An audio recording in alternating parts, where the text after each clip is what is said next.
There comes a moment in the journey of awakening when the world you once knew begins to shift, gently, inexorably. The smile you offer to others won't always be matched. The silence in your soul becomes louder than the clamor outside, and you find yourself standing in a quiet space between the known and the unknown. Why does this happen? Why, when one begins to awaken, do many friendships fade? Many gatherings feel heavy, and the heart longs for something deeper than mere company? Today, we explore this together. To awaken is to hear a call not shouted, but whispered, soft as the breath of trees, clear as the stillness of mountains. When you answer, you embark on a pilgrimage into consciousness.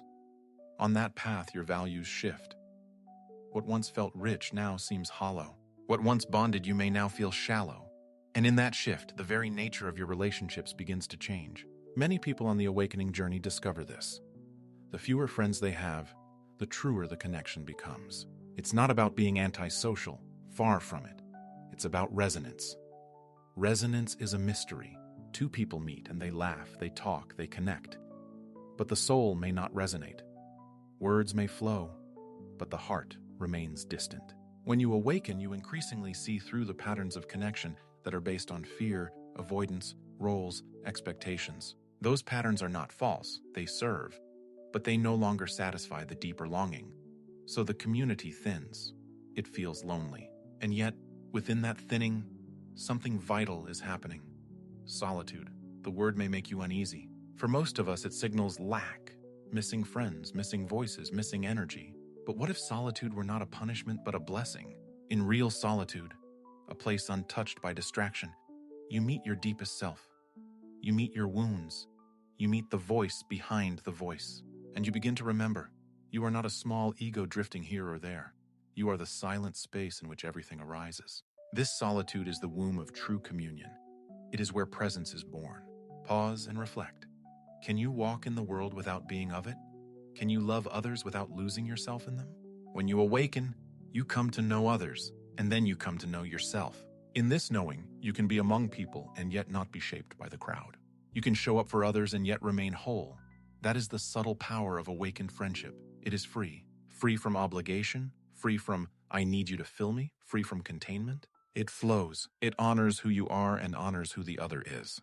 This whisper is the voice of your own, authentic self. It's been waiting patiently beneath the noise of your daily life, the expectations, the obligations, the distractions, and the doubts. The call of truth is the moment you start to question.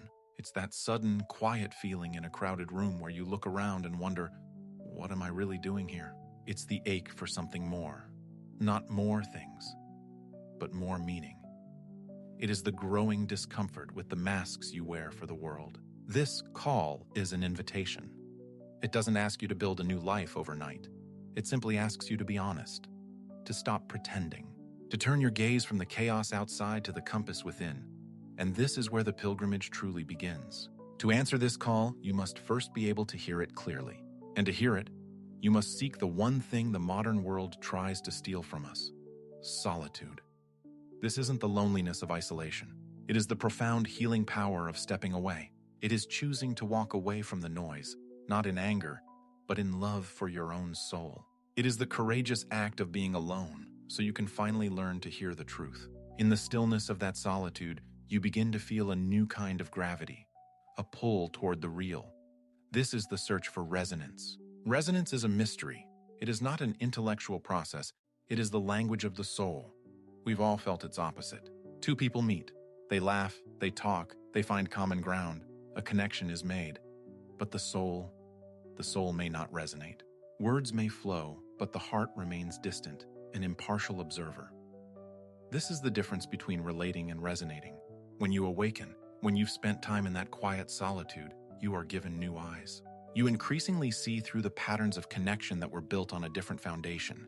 You see the connections based on fear, the fear of being alone.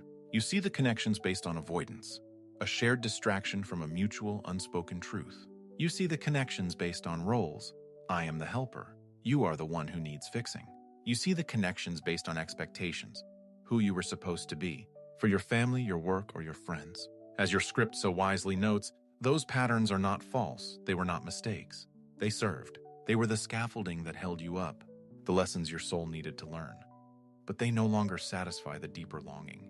The call of truth you heard in the stillness demands authenticity. It asks for resonance, not just arrangement.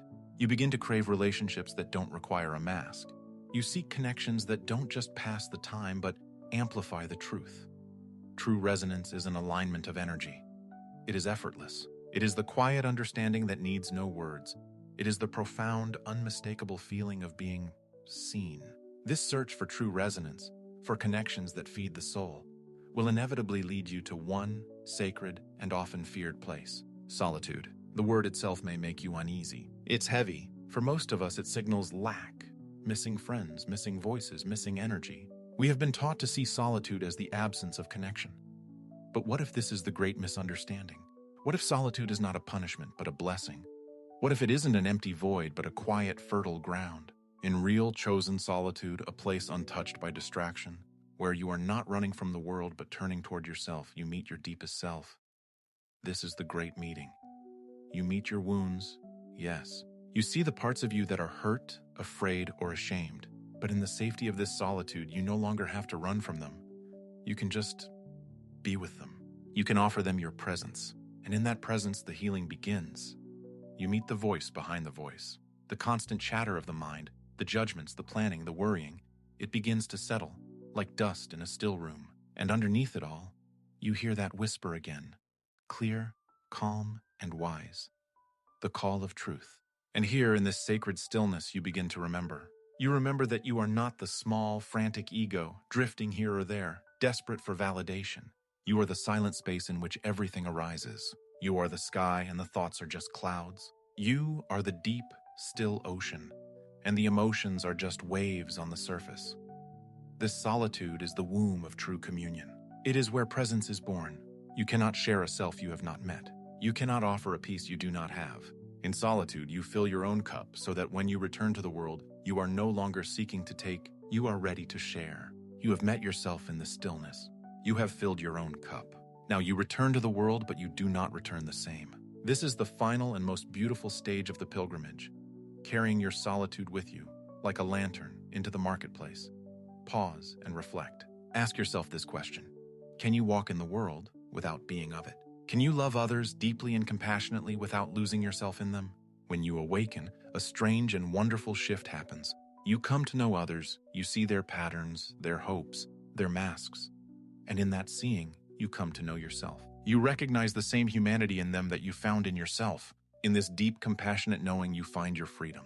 You can be among people and yet not be shaped by the crowd. Their opinions, their judgments, their anxieties, you can feel them. You can understand them, but they no longer define you. They no longer pull you from your center. You can show up for others fully and presently, and yet remain whole. You no longer need to break off pieces of yourself to make them comfortable. You no longer shrink to fit in. You simply are. This is the subtle, profound power of awakened friendship. It is, in a word, free. It is free from the hidden transaction of obligation. It is free from the desperate plea of, I need you to fill me. It is free from the prison of containment, of trying to hold on to another person or be held. This awakened connection is not a bond. It is a flow. It honors who you are in your complete truth, and it honors who the other is in theirs. This is the gift. You sought truth, you found solitude, and in that solitude you found the presence to truly and freely connect. From the womb of solitude you are reborn. You have met yourself, you have found your center, and you now return to the world carrying a quiet strength. But this return brings with it a new beautiful challenge. Pause and reflect. Can you walk in the world without being of it? Can you love others openly and deeply without losing yourself in them? The answer is found in a new kind of seeing. When you awaken, you come to know others in a way you never could before. You see their patterns, their wounds, and their light often more clearly than they see themselves. And in this act of clear seeing, you come to know yourself even more deeply. In this knowing, the entire landscape of connection changes. You can be among people in the middle of the crowd and yet not be shaped by it. The noise of opinions and the pull of mass emotion no longer topples you. Your anchor is not in their approval, but in your own discovered truth. You can show up for others, truly be with them in their joy or their pain. You can offer compassion, a listening ear, and your full presence, and yet you remain whole. You no longer absorb their energy as your own. You are a clear mirror, reflecting their light back to them, not a sponge, soaking in their suffering. That is the subtle, revolutionary power of awakened friendship. It is free. It is free from the heavy chain of obligation, the feeling that you owe someone your time or your energy. It is free from the unspoken contract of, I need you to fill me so I can feel whole. It is free from containment, that desperate need to label, define, or hold another person as if love were possession. Instead, it flows. It honors who you are in your complete, authentic truth. And in that same sacred breath, it honors who the other is in their complete, authentic truth. This is the gift you found in the solitude, not an escape from the world, but the key to finally, truly, and freely connecting with it.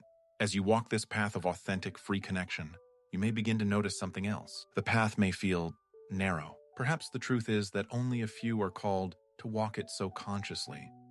This is not a judgment. It is not because others are unworthy. It is simply that only a few are ready. Ready for what? Ready for the naked truth of themselves. Ready to stand in their own presence without needing distraction. Ready to hold the mirror of consciousness and look into it without flinching. To see both the shadow and the light, and to call them both self. These awakened ones, these quiet pilgrims of the inner world, may appear fewer in number. Their circles may become smaller.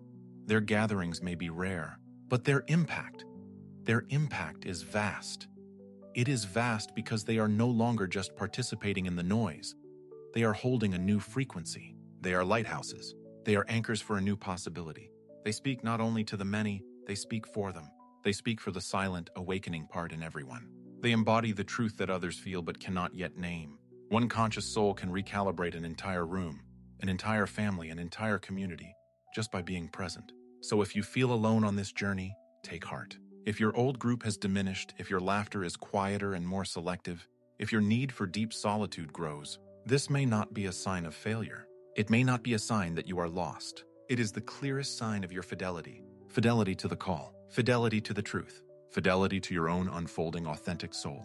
In the silence between words, in the gaps between gatherings, the soul finds its true company. This is the ultimate gift of your pilgrimage. You find the friend that never leaves. You hear the voice that never lies. You discover that you were never, ever truly alone. If you are on this path, remember this. You are not walking away from life. You are walking toward the living, breathing truth that animates it. You are not abandoning others. You are finally learning to see them.